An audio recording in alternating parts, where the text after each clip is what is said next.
나는 까칠하게 살기로 했다. 양창순 센츄리 원. 진심이었어 라고 말하지 마라. 우리가 나는 진심이었어 라는 말을 쓸 때가 언제인지 생각해보자. 대개 상대방에게 상처를 주었을 때다. 나는 진심으로 너한테 이런저런 말을 하고 행동을 한 건데 내가 내 진심을 오해해서 상처를 받은 거야 라고 말할 때 외에는 그 말을 쓸 일이 거의 없다. 물론 자신은 진심이었을 수도 있다. 하지만 상대방이 어떤 식으로든 상처를 받았다면 내 진심을 계속 주장하는 것은 의미가 없다. 난 진심이었어 란 말을 덜 쓸수록 인간관계를 잘해나가는 거라는 공식이 성립한다고 해도 지나치지 않다. 우린 누구나 이중적이다.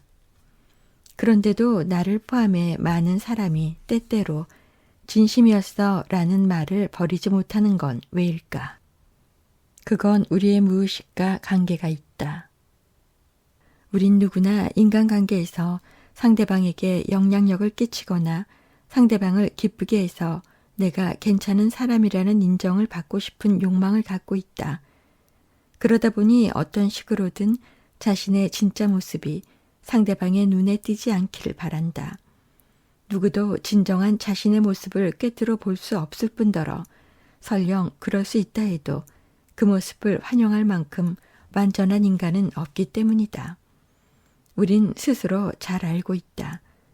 지혜로운가 하면 어리석고 부지런한가 하면 게으르며 자비로운가 하면 인색하고 진실한가 하면 거짓투성이인 모습이 곧 나라는 한 인간을 이루고 있다는 사실을. 그리고 우린 거의 본능적으로 어리석고 게으르며 인색하고 거짓투성이인 나를 남들에게 들키고 싶어 하지 않는다. 그런 욕구가 병적으로 심해지면 문제를 일으킨다. 마음에 들지 않는 내 모습에 과도하게 집착해서 에너지를 낭비하게 되는 것이다. 정신과에서는 그런 경우를 노이로제라고 진단한다. 자신이 갖고 있는 정신적 에너지를 창의적이고 생산적으로 사용하지 못하고 불필요하게 낭비하는 상태를 말하는 것이다.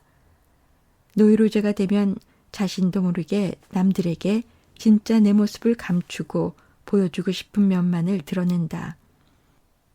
그때 따르는 불안감과 죄책감을 해소하고자 솔직함이나 진심, 운운하는 말을 더 많이 하게 되는 것이다.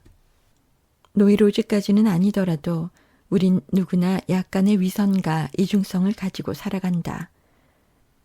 그리고 그것마저 상대방에게 들키고 싶어 하지 않는다. 그러다 보니 자신도 모르게 더욱더 솔직함과 진심을 가장하는 것인지도 모른다. 이연희 씨는 3달 남짓의 짧은 만남 끝에 사귀던 남자와 헤어졌다. 문제는 주변 반응이었다. 그처럼 장난 아닌 스펙을 가진 남자를 찾다고? 내가 먼저? 그쪽에선 널 잡았는데도? 너 미친 거 아니니?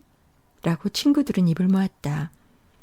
장난 아닌 스펙이란 말이 틀린 건 아니었다.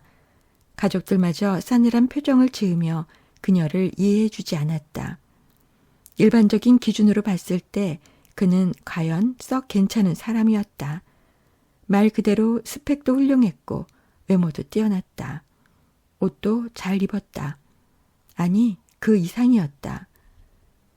그 점 역시 연희 씨의 마음을 어딘지 불편하게 하는 데가 있었지만 진짜 마음에 안 드는 것은 그의 말투였다. 그는 어떤 이야기든 시작하기 전에 반드시 솔직히 말해서 라고 말하는 버릇이 있었다. 이야기를 해나가는 도중에도 그 말을 마치 무슨 접두사처럼 몇 번이고 되풀이해서 사용하곤 했다. 그가 자주 쓰는 말 중에는 내가 진심으로 말하는데 하는 것도 있었다. 계속해서 솔직히 말해서와 진심으로 말하는데 라는 식의 말투를 듣다 보면 어떤 생각이 들까? 어느 것도 솔직하게 진심으로 와닿지 않았노라고 연희 씨는 말했다. 하긴 상식적으로 생각해도 진짜 솔직하고 진심 어린 사람이 그런 말투를 입에 달고 살 리는 없다. 실제로 솔직하지 못한 구석이 있거나 진심 대신 사심이 더 많은 사람이라면 모를까. 그렇다 보니 자신을 방어하기 위해 무의식적으로 그런 말투를 쓰게 됐을 가능성이 높았다. 연희 씨는 그런 사실을 간파하게 된 것뿐이고, 게다가 그에게 또 다른 나쁜 버릇이 있었는데 자기보다 처지가 못해 보이는 사람들에게 지나치게 말을 함부로 했다. 그 모습을 보고 있으면 성품이 의심스러울 정도였다. 이래저래 그와 만나는 것이 연희 씨에게는 괴로운 일이 되고 말았다. 이별 통보를 받고 나서 남자는 역시 강하게 주장했다. 솔직히 말해서 그동안 내가 날 갖고 논 것이 아닌지 의심스럽다. 그게 아니라면 진심으로 말하는데 난 너와 이대로 헤어질 순 없다고. 그 말 끝에 그는 종업원을 큰 소리로 불러 냉수를 청했다. 종업원이 냉수를 가져오자 그는 빨리 가져오지 않는다는 이유로 있는 대로 신경질을 부림으로써 만남의 끝을 그답게 마무리했다. 하지만 그 후 연희 씨는 정말 괜찮은 남자를 차버린 한심한 여자로 낙인 찍혀서 한동안 마음고생을 해야 했다고 털어놓았다. 누구한테도 남자에게서 그런 실망감을 제대로 설명하기가 어려웠기 때문이다. 말투가 조금 이상하고 상스럽다고 해서 장난 아닌 스펙을 가진 남자를 차버린다는 걸 주변에서는 이해하지 못했다. 하지만 그녀는 바로 그 말투로 인해 오히려 남자에게 신뢰를 가질 수 없었던 것이다. 이건 이연희 씨만의 특별한 경우가 아니다. 실제로 솔직함이나 진심 같은 단어는 남발할수록 빛이 바래는 법이다. 진실한 마음으로 공감하는 법. 진심이란 무엇일까? 내가 어떤 순간에 진심을 느꼈다 해도 그 감정이 꼭 진심이라고 단정할 수는 없다. 인간의 감정은 그때그때 달라지기 때문이다. 내가 어느 순간 진심이라고 생각한 것도 그 다음 순간에는 과연 진심이었나 하고 돌아보게 되는 경우가 많다. 우리가 진심이라고 말하려면 적어도 두 가지가 전제되어야 한다. 첫째는 나만큼 상대방도 소중하다는 인식. 둘째는 그러나 나와 상대방이 다를 수 있고 내 마음과 상대방 마음이 같지 않다는 것을 받아들이는 수용의 자세다. 공감의 인간관계를 위해서는 진심이 전제되어야 하는 것처럼 진심을 갖기 위해서도 전제되어야 할 것이 있다. 바로 관심이다. 내가 관심을 갖는가 아닌가, 갖는다면 무엇에 관심을 갖는가에 따라 세상은 달라진다. 그래서 누군가는 우리가 세계에 보이는 관심은 우리가 상대하는 세계의 본성을 바꾼다고까지 말한다. 등산가에게 산은 자신이 도전하면서 스스로의 존재를 확인시켜주는 존재다. 하지만 부동산 업자에게 그 산은 돈으로 환산될 때에만 중요한 존재가 된다. 신화를 믿는 사람이라면 그 산은 신이 사는 곳으로 보일 수도 있다. 그러므로 실제하는 산이 아니라 자신이 관심을 갖는 산만이 존재하는 것이다. 그래서 창조는 관심에서부터 시작된다고 하는지도 모른다. 세상과 나를 이어주는 통로가 바로 관심인 것이다. 관심이 없으면 보이지도 들리지도 않고 알지도 못하게 된다. 그러므로 인간관계는 관심에서부터 시작된다. 진심은 그러한 관심이 때때로 다다르는 어느 한 지점인 것이다. 그 다음 중요한 것이 공감의 능력이다. 공감의 능력을 가질 때 우린 상대방에게 비로소 진심으로 다가갈 수 있다. 결국 인간관계를 잘 해나가고 싶다면 작은 일에서부터 관심을 가지고 공감의 능력을 넓혀가는 것이 가장 좋은 방법인 셈이다.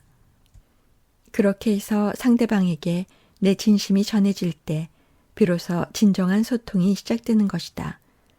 진심이란 말이 진짜 의미를 갖는 것도 바로 그 순간부터다. 인생이란 말하는 대로 되어간다. 난 1년 중에 1월이 가장 좋다. 두려움과 설렘이 함께하는 새로운 날들이 내 앞에 활짝 펼쳐져 있기 때문이다. 1월을 알싸하게 매운 겨울 추위 속에서 맞을 수 있는 것에도 감사한다. 만약 우리와 반대편에 있는 몇몇 나라들처럼 한여름에 새해가 시작된다면 어떨까 하는 생각만 해도 머릿속이 흐릿해지는 기분이다. 춥지만 투명한, 그래서 정신이 반짝 나는 겨울에 한 해를 시작할 수 있으니 어찌 감사하지 않으랴. 지나간 날들은 이미 지났기에 그것으로 족하다. 그 속에 영광이 있었든 실패가 있었든 어차피 다 지난 일이다. 왈가왈부한다고 해서 상황이 달라지는 일은 결코 일어나지 않는다. 하지만 내 앞에 놓인 새로운 날들은, 새로운 365일은 다르다. 그것은 아직 채워지지 않은 빈 시공간이다. 내가 그 속에서 무엇을 찾아낼지 나는 아직 모른다. 하지만 나는 가능한 한 그 속에서 다이아몬드 광산을 찾아낼 수 있기를 소망한다. 저 유명한 이야기에 따르면 다이아몬드는 내 집 뒷마당에 묻혀 있다지 않은가. 단지 누군가는 그것을 찾아내고 누군가는 영영 찾아내지 못하는 것뿐. 따라서 나는 그것을 찾아내는 사람이 되고 싶은 것이다. 내 안에 다이아몬드를 찾는 법. 계몽문학 시대에 고전이 된 러셀 코넬의 다이아몬드 이야기는 오늘날까지도 여러 가지 버전으로 전해내려오고 있다. 그중 가장 원전에 가까운 이야기는 대략 이렇다. 페르시아 어느 마을에 부자가 되는 것이 가장 큰 소원인 농부가 있었다. 사람이 한번 딴 마음을 먹으면 웬만해선 되돌리기가 어려운 법. 그에게 딴 마음이란 바로 자신의 농장이 영 마음에 들지 않는다는 것이었다. 아무리 애써봐야 별 소득이 나오지 않았기 때문이다. 그렇게 마음을 먹자 점점 자기 땅이 싫어진 그는 마침내 싼값에 농장을 팔아치웠다. 그런 다음 그는 가족을 이끌고 부자가 될 수 있는 새로운 땅을 찾아 길을 떠났다. 하지만 부자가 되는 길은 쉽게 찾아지지 않았다. 길 위를 떠도는 동안 가족들은 하나둘 목숨을 잃고 결국 그는 혼자 남겨졌다.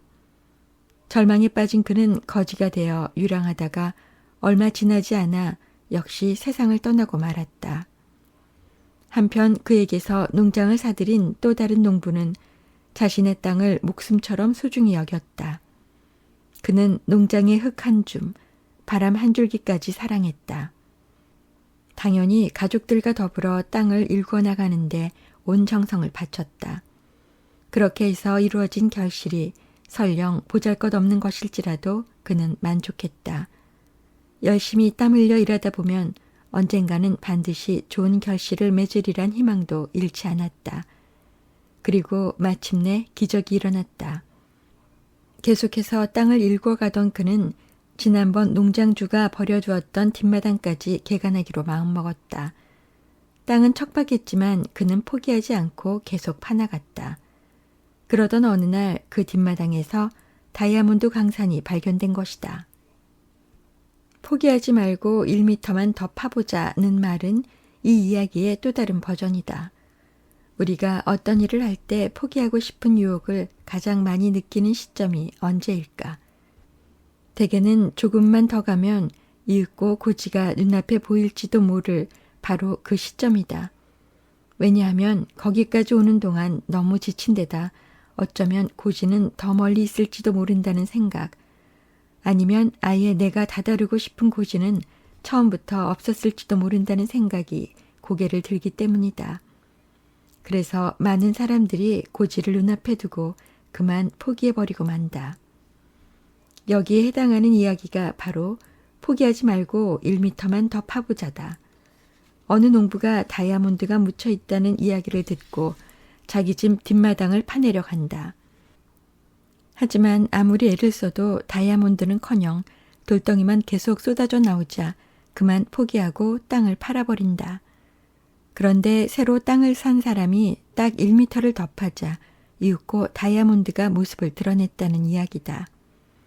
실제로 인생의 여러 면에서 성공한 사람들은 그 성공이 소박한 것이든 화려한 것이든 상관없이 마지막 1미터를 포기하지 않은 사람들이다.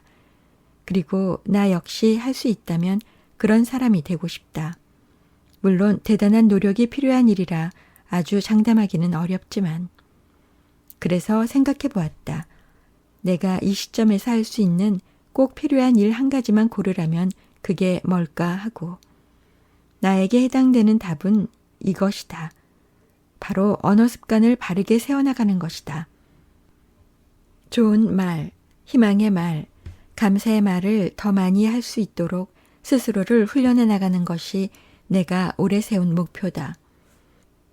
무한도전에서 유재석 씨가 부른 노래처럼 인생이란 말하는 대로 되어가는 것이라는 점을 이 즈음에 부쩍 더 깨닫고 있기 때문이기도 하다. 다 알려진 것처럼 유재석 씨는 오랜 무명 기간을 거친 끝에 지금의 자리에 이르렀다. 그도 무명 시절에는 꽤나 까칠하고 부정적인 타입이었던 모양이다. 그것 때문에 선배들로부터 야단을 맞기도 했다는 걸 보면 말이다. 그러던 중 어느 시점에서 그는 변화하기 시작했다고 한다. 현재 주어진 역할이 하찮은 것일지라도 최선을 다해서 열심히 하자. 그리고 겸손하고 좋은 말을 하는 사람이 되자라고 결심하고 실천하기 시작했다는 것이다. 그러자 조금씩 성장하더니 어느새 국민들의 사랑을 듬뿍 받는 인물이 되었다고 한다. 그는 무한도전에서 그런 스토리를 노래 가사에 담아 말하는 대로란 제목을 붙였다고 하는데 많은 사람들이 그 노래에 감동을 받았던 걸로 기억한다. 그의 사례는 좋은 태도와 좋은 언어 습관을 갖는 것이 한 사람의 인생을 얼마나 성장시키고 성숙하게 하는지를 잘 보여준다. 학습된 낙관주의자의 저자 마틴 셀리그먼은 한 걸음 더 나아가 성공하려면 인내력이, 다시 말해 실패를 겪고도 포기하지 않는 능력이 필요하다. 난 낙관적 언어 습관이 바로 인내력의 열쇠라고 생각한다고 주장한다. 나 역시 그의 말에 동의한다. 인생이 때때로 말하는 대로 되어가는 것이 분명하다면 가능한 한 나쁜 언어 습관은 갖지 말아야 하는 것이다. 셀리그먼은 언어 습관이 중요하다는 것을 보여주는 사례로 다음과 같은 이야기를 하고 있다. 미국의 어느 대학에서 성공하는 사람들의 일생을 연구하기 위해 그들을 10대 시절부터 추적하는 실험을 했던 모양이다. 그런데 흥미로운 결과 중에 하나가 바로 그들의 언어 습관이었다고 한다. 예를 들어 10대의 일기장 비교에 따르면 좋은 일에 대한 언어 습관은 비교적 들쑥날쑥했다. 그러나 나쁜 일에 대한 언어 습관은 50년 동안 변함이 없는 경우가 대부분이었다고 한다. 실제로 10대 때 자신이 매력이 없어서 남자애들이 자기한테 관심이 없다고 쓴 여성은 50년 뒤에도 자신이 매력이 없어서 손자들이 놀러 오지 않는다고 쓰고 있었다는 것이다. 매우 슬픈 일이지만 그녀 역시 평생 말하는 대로 인생이 되어간 셈이다. 스스로 믿고 사랑하는 일보다 더 중요한 건 없다. 그런 비극에 빠지지 않으려면, 즉 좋은 언어 습관을 가지려면 어떻게 해야 할까? 방법은 하나뿐이다. 스스로를 믿고 사랑할 수 있어야 하는 것이다. 온갖 종류의 자기 개발서가 쏟아져 나오고 있는 시대에 그 말이 얼마나 상투적으로 들릴지 잘 안다. 언젠가 강의를 하러 가는 길에 재미있는 경험을 한 적이 있다. 어떻게 하다가 내 강의를 들으러 오는 젊은 친구들과 같은 엘리베이터에 타게 되었다. 이번 강의 내용이 뭐래? 하고 20대 직장인으로 보이는 여성이 친구에게 물었다. 물론 그들은 그 강의를 할 사람이 함께 있다는 사실을 미처 알아차리지 못했다. 아무튼 친구의 질문에 다른 여성이 대답했다. 아마 모르긴 해도 나 자신을 사랑하자 뭐 그런 이야기 아니겠어? 자기 개발 강의가 다 뻔하지 뭐. 말 끝에 두 사람은 훗 하고 짧은 웃음을 터뜨렸다. 나 역시 속으로 씁쓸하게 웃지 않을 수 없었다. 물론 천만다행하게도 그날 내 강의에 나를 사랑하자 운운하는 뻔한 이야기는 없었다.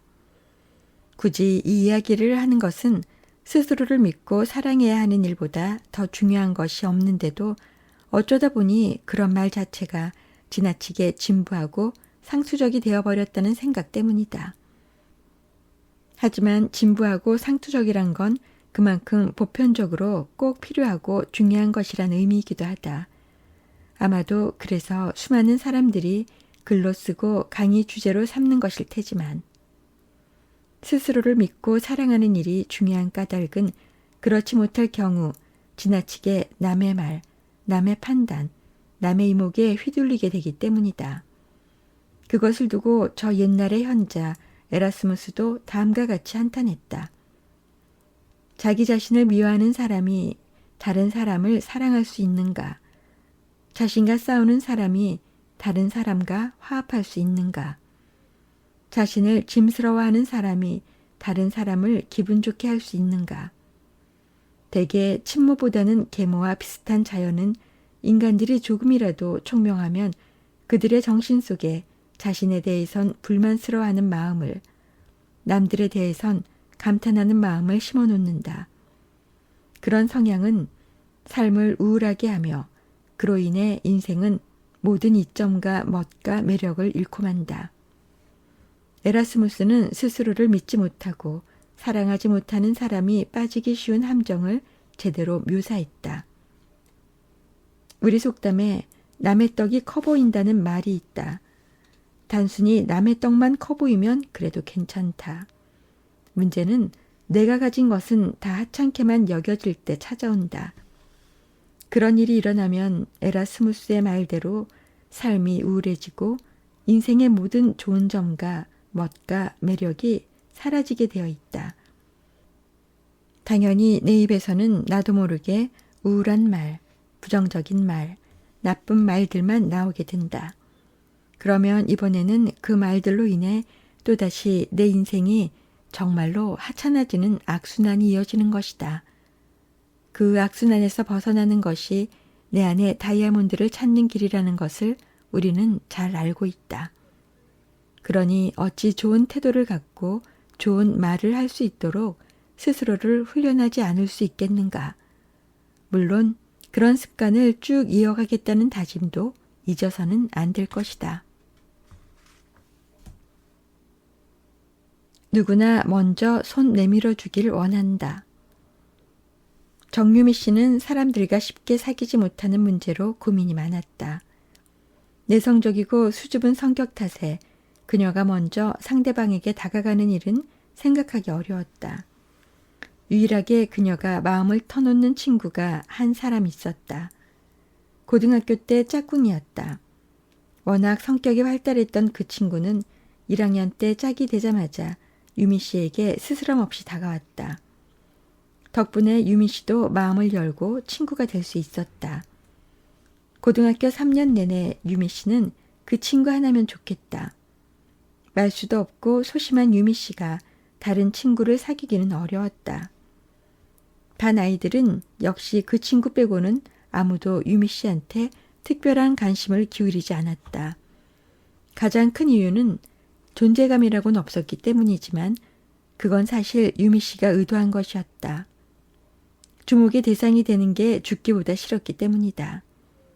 유미 씨가 고등학교 시절 내내 바란 게 있다면 누구의 눈에도 띄지 않은 채 그림자처럼 지내는 것이었다. 거의 성공하기도 했다. 1학년 때 짝꿍 빼고는 아무도 그녀의 존재를 알아차리지 못했던 것이다.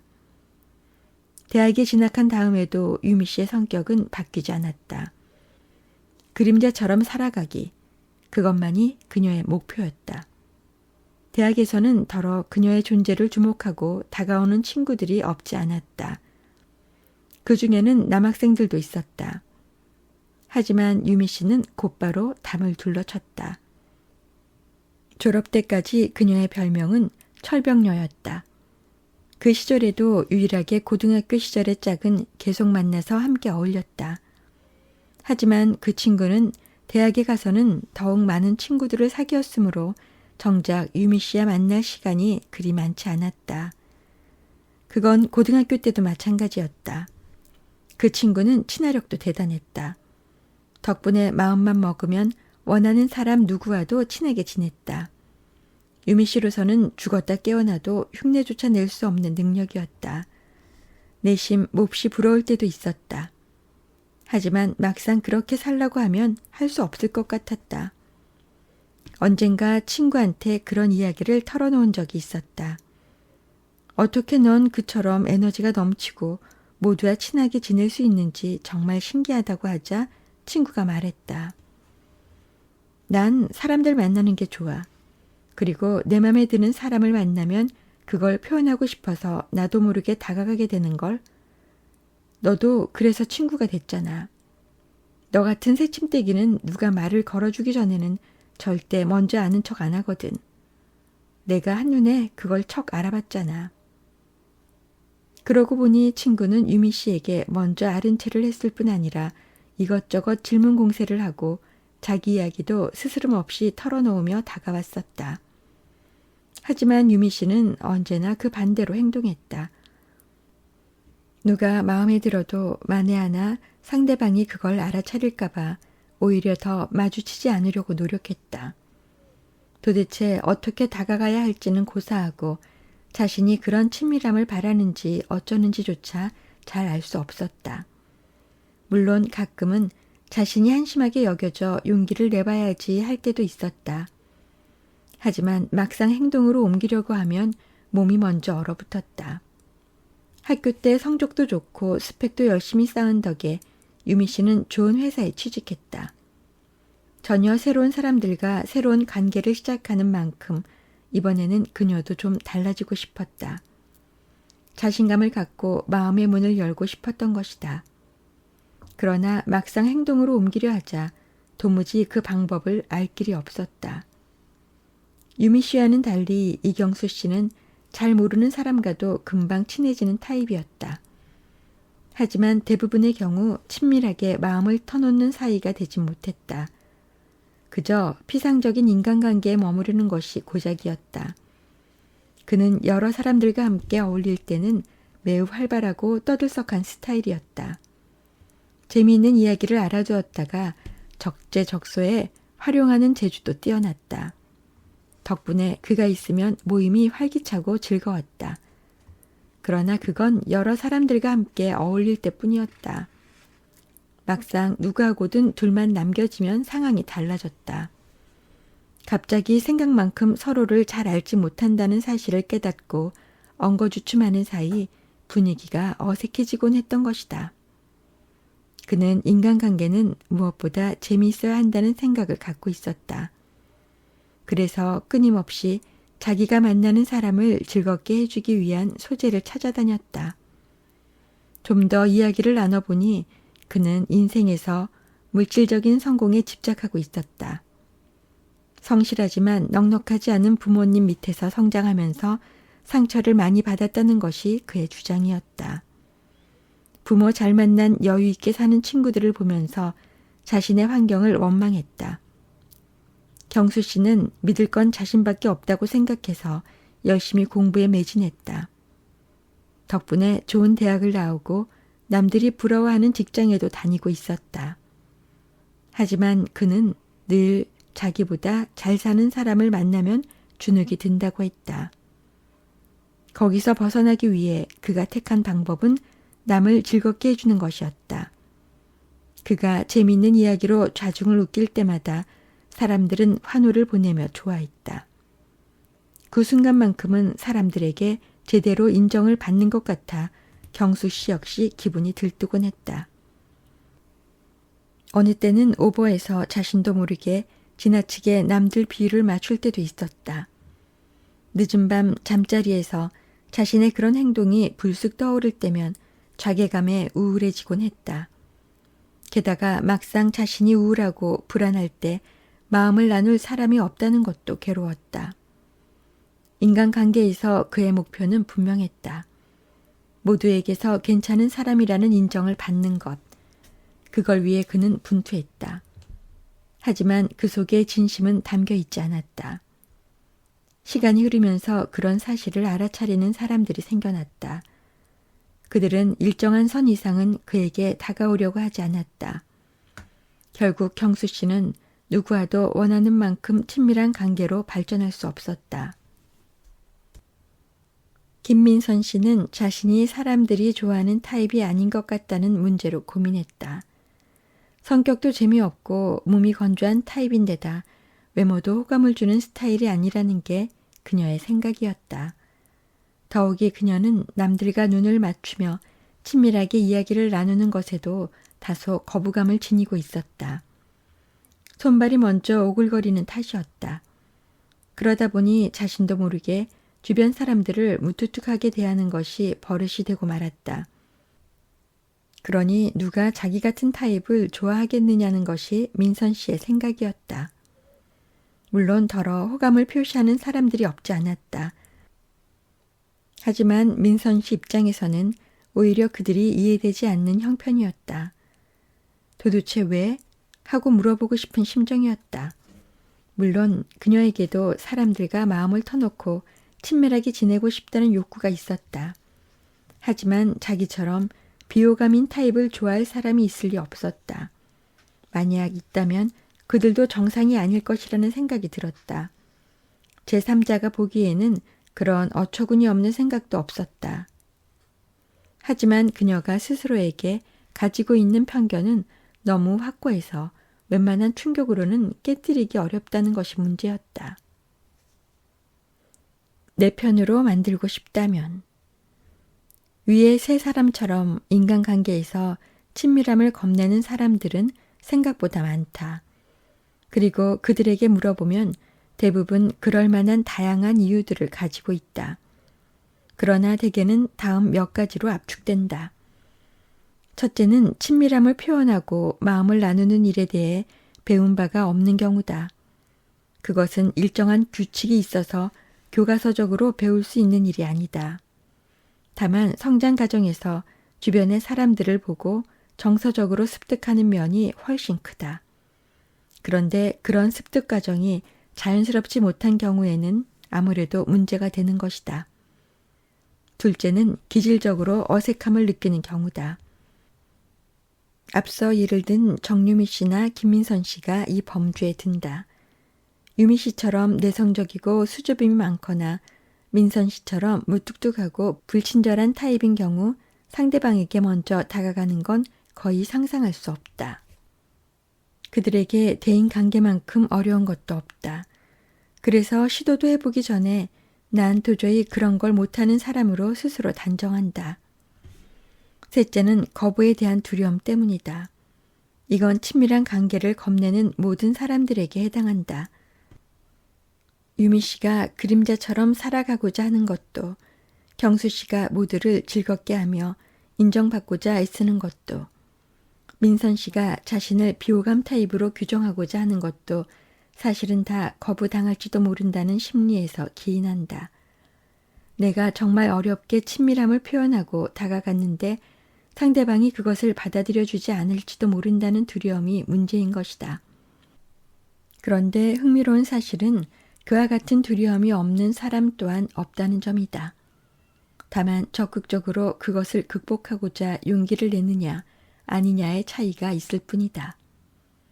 사람들이 서로에게 호감을 느끼는 데는 여러 가지 변수가 작용한다. 그래도 가장 변치 않는 규칙이 하나 있다면 내게 먼저 마음을 열고 다가오는 사람을 싫어하는 경우는 거의 없다는 사실이다. 영화 바그다드 카페를 보면 그런 장면이 아주 실감나게 묘사되어 있다. 간간히 화물 트럭들이나 쉬었다가는 황량한 사막 카페에 어느 날 독일인 여행객인 한 여자가 불쑥 나타난다. 뚱뚱하고 매력적이지도 않은 데다 외국인 억양을 쓰는 이상한 여자에게 관심을 기울일 만큼 카페 여주인은 한가한 처지가 아니다. 남편과 아들이 고루 속을 썩이는 것도 모자라 가게는 파산 직전이고 커피 기계까지 말썽이다. 하루하루가 신산스럽기 짝이 없는 인생이다. 그래서 명색이 숙박객인 이상한 여자한테도 퉁명스럽다 못해 불퉁거리기까지 한다.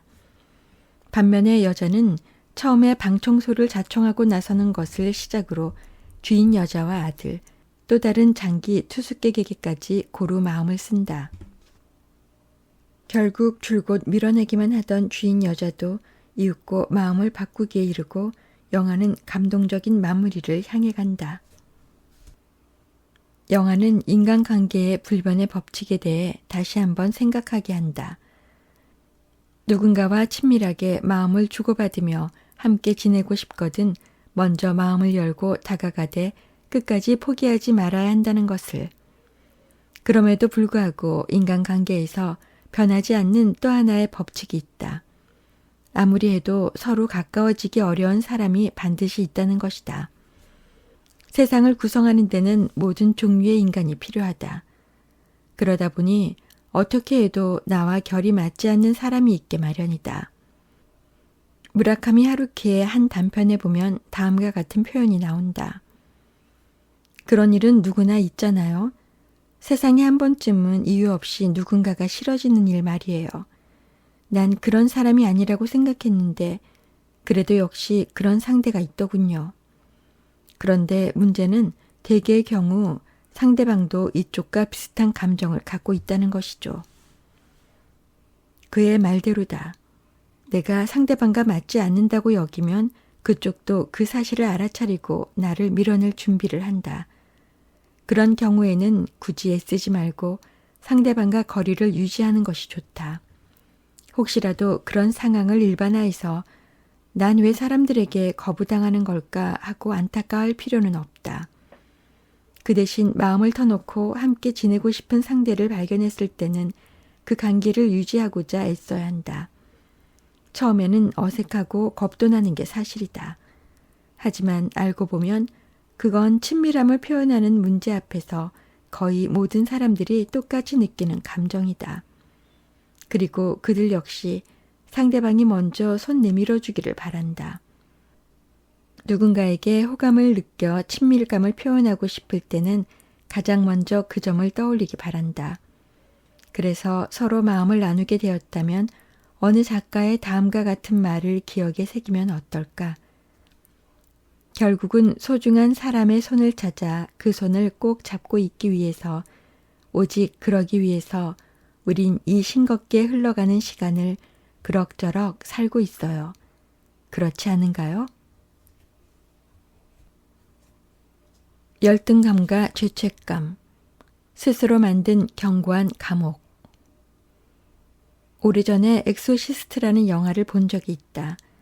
가장 인상 깊었던 것은 악마가 엑소시즘, 악마를 쫓아내는 일, 엑소시즘을 하려는 신부를 조종하는 장면이었다. 엑소시즘의 대가인 신부에게도 치명적인 약점이 하나 있다. 바로 어머니에 대한 죄책감이다. 그 사실을 아는 악마는 신부에게 어머니의 모습으로 나타난다. 그 순간만큼은 어머니에 대한 죄책감으로 인해 신부가 더 이상 힘을 발휘하지 못하기 때문이다. 오래전 본 영화라 신부가 어머니의 모습을 볼 때마다 왜 죄책감을 느끼는지는 기억나지 않는다. 하지만 죄책감의 뿌리라는 것이 정말 즐기구나 하는 것을 느끼고 가벼운 충격을 받았던 기억만큼은 선명하다. 지금도 난 그 장면을 떠올릴 때가 많다.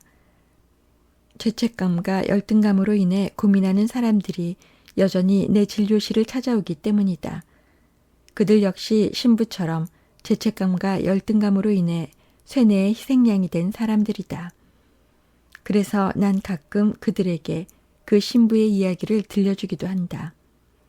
죄책감이나 열등감은 매우 비합리적인 감정이다. 대개는 크기가 콩알만도 못한 것을 마치 거대한 바위 덩어리처럼 느끼기 때문이다. 게다가 그 거대함을 더 크게 느끼라고 끊임없이 스스로를 고문하고 세뇌하기까지 한다. 그리하여 영화 속 신부처럼 결국 끔찍한 아킬레스건이 되고 마는 것이다. 수많은 상담 사례가 그것을 보여준다. 한 여성은 너무나 남편에게 사랑받고 싶었다. 그녀는 남편이 자기를 선택한 이유가 시집 식구들에게 잘할 것이란 기대 때문임을 알고 있었다. 그녀는 뼈가 빠지도록 남편과 시집 식구들에게 봉사하고 희생했다. 하지만 그들은 지나치게 자기중심적이고 칭찬에 인색한 사람들이었다. 결국 그녀에게 돌아오는 거라곤 언제나 비난뿐이었다. 그럴수록 그녀는 칭찬받기 위해 더욱 노력하지 않을 수 없었다. 그러다 보니 싫은 소리도 못하고 거절도 못하면서 그녀는 점점 더 병이 깊어갔다. 그녀가 그런 감옥에서 벗어날 수 있었던 것은 열등감과 죄책감 때문에 스스로를 희생양으로 만들어 왔기 때문이란 사실을 깨닫고 난 다음이었다. 그녀가 많은 걸 희생하면서도 떳떳하게 행동하지 못했던 이유도 내가 과연 내세울 게 있을 만큼 잘하고 있는 걸까 하는 열등감과 죄책감이 원인이었던 것이다. 엑소시스트에 등장하는 신부 역시 자기 인생에 대해 완전한 자신감을 갖고 살지 못하는 인물이다. 하긴 누군들 그러하랴. 그런데도 우린 자주 자기 인생의 불완전성 때문에 쓸모없는 열등감과 죄책감에 사로잡히곤 한다. 열등감은 다른 사람과 비교하거나 스스로의 기대치에 비해 못나 보이는 자신에 대해 갖는 감정이다. 그에 비해 죄책감은 좀 더 뿌리가 깊다. 우리 안에 자리 잡고 있는 초자아가 가혹하게 자신을 비판하는 것이기 때문이다. 마치 매 순간 학생을 감시하는 사감 선생 같다고나 할까. 중학교 1학년 때 나의 담임 선생님은 무척 무서운 분이었다. 다른 과목 수업을 듣다가도 느낌이 이상해 뒤를 돌아보면 뒷문에서 우리를 살피는 담임 선생님과 눈이 마주치곤 했다. 그때마다 뒷목이 뻣뻣해지면서 등골이 오싹하는 느낌을 받곤 했는데 초자아가 지나치면 그렇게 되는 것이다. 물론 자아와 초자아가 전혀 형성되지 않은 범죄자나 인격 장애자도 문제다. 하지만 지나치게 초자아가 비대해지면 그 또한 비극적인 삶을 살 수밖에 없다. 아무것도 아닌 일에 열등감을 느끼고 수시로 누군가와 비교하면서 자기를 비하하고 또 그러는 자신을 스스로 야단치는 악순환에 사로잡히게 되는 것이다. 당신 자신을 긍정하라. 그것에서 벗어나는 방법은 있는 그대로 자기 자신을 수용하는 길밖에 없다. 결국 열등감이나 죄책감도 스스로에게 솔직하지 못해서 생겨나는 감정이기 때문이다. 예를 들어 자신의 이런저런 모습들이 싫고 열등감과 죄책감을 거의 자동으로 불러일으키는 것도 참을 수 없다. 그래서 자신에게 그런 면들이 아예 없는 것처럼 꽁꽁 숨겨두기에 이른다. 그렇게 스스로를 속이다 보면 정말 그런 것처럼 느낀다. 일종의 쇠뇌 상태에 놓이는 것이다. 거기서 더 진전되면 결국 병이 되고 마는 경우도 허다하다. 즉 자신에 대해 갖는 지나친 기대치가 열등감과 죄책감을 키운다. 그런 경우 이 세상에 완벽한 사람은 없다는 것을 다시금 자기 자신에게 말해주어야 한다. 우린 흔히 이상하게 생각하고 말하고 행동하는 것만을 정신질환이라고 생각하는 경향이 있다. 그런 현상은 사실 병이 상당히 진행된 후에야 나타난다. 따라서 병이 진행되는 동안에는 가족들도 그가 정신병이라는 사실을 모르는 경우가 종종 있다. 그러면 오히려 남들이 가족보다 먼저 어떻게 그걸 모를 수 있을까? 우리는 한 번만 보고도 다 아는데 하고 나오기도 한다. 그 이유는 실제로 병이 심해지기 전까지 가족들의 눈에는 단지 그가 평소 갖고 있던 단점이 두드러지게 나타나는 것으로만 보이기 때문이다. 그래서 가족들은 그가 점점 더 못되게 군다고만 생각하는 경우가 많다. 마침내 그의 단점이 장점을 다 뒤엎어 오로지 단점만이 남은 상태가 되는데 그것이 바로 정신병인 것이다.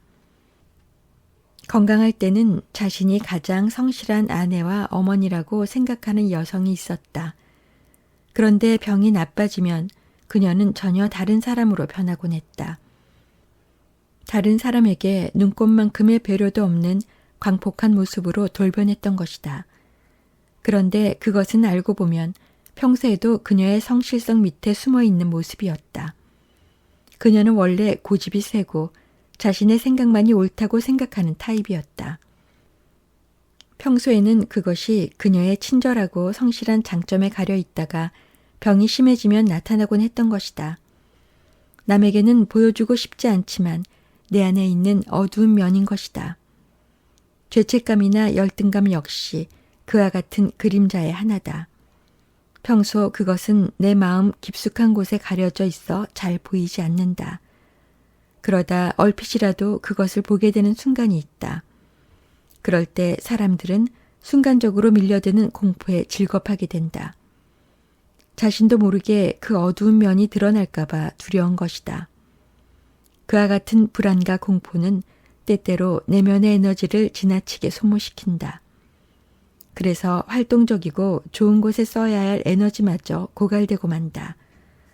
결국 있는 그대로의 자기 모습을 인정하고 받아들이기 전에는 해결책이 없는 셈이다.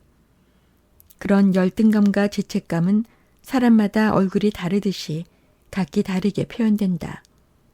그것을 알아낸 사람이 융이었다. 그는 그것에 콤플렉스라는 이름을 붙였다. 그리고 단어 연상 검사에서 어떤 단어를 주었을 때 피실험자가 반응하기 전에 지나치게 오래 주저하거나 기분의 동요를 나타내거나 하면 그 단어가 연상시키는 것이 그 사람의 콤플렉스를 건드리기 때문이라고 설명했다. 형제와 사이가 안 좋은 사람이 있었다. 그는 형제들끼리 서로 연락을 하지 않고 지낸 지도 오래되었다고 했다. 그러다 보니 누가 형제에 대해 물어보는 것이 가장 싫었다. 순간적으로 어떻게 대답해야 할지 난감하기 때문이라는 것이다. 나는 그에게 사실 알고 보면 그렇게 살아가는 사람들이 참 많아요. 그러니 열등감이나 죄책감을 가질 필요는 없습니다. 그럴수록 단지 간단 명료하게 대답하면 됩니다. 라고 말해 주었다. 그제야 그는 표정이 밝아졌다. 곰팡이를 없애려면 햇빛과 바람을 쬐어주면 되듯이 내 마음의 열등감과 죄책감도 드러내고 나면 더 이상 열등감이나 죄책감이 아니다. 어두운 곳에 손을 내밀어 밝혀주리라는 노랫말은 내 마음에도 필요한 것이다. 좋아요, 구독 부탁드립니다.